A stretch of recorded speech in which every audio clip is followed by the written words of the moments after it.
የኔ እንደዚህ ቤት መዳረቅ ሄኒ አቤት እዚህ መጣሽ ነው አቤት የምትይው እንዲህ ስደርቅ አይሰማም እንዴ እዛ ተሆኖ ነው እኮ አቤት የሚባለው እስቲ ስለ ስፖርት የምታውቂው ንገሪ የምንማረው ነው አረ ስለ ኳስ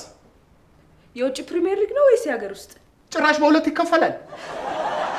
የውጭ ነው ወይስ የሀገር ውስጥ ነው ለማለት ፈልጌ የሆነውን ይሁን አንቺ የማን አድናቂ ነሽ ከኳስ ተጫዋች እኔ ሜሲ አድናቂ ነኝ የሴት አላልኩሽም እኮ የወንድ ሜሲ ያለሽ እንዴ ሜሲ አይደለም እኮ ያልኩት ሜሲ ነው ያልኩት ሜሲ ምንድነው እሱ እንዴ የምታደንቂውን ተጫዋች አላልከኝም እንዴ በረኛ ነው ወይስ አጥቂ ነው እሱማ ጎበዝ አጥቂ ነው እና አጥቂ ነው የምትወጂው ማለት ነው ምን ይጠየቃል ገለታንማ መክሰስ ነው ያለብኝ ዝም ብላ ነው ያስቀደደች አቤት የመቼውን የቅድሙን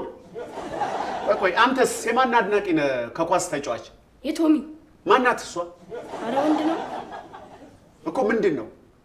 እኛ ትምህርት ቤት ኳስ ይዞ የሚመጣልሽ ነው አይደለም መደቡ ምንድነው በረኛ ነው አጥቂ ነው ቆይ በቃ በረኛ አይደነቅም ማለት ነው ዋናው ጥያቄ እኔ በረኛ እንደሆን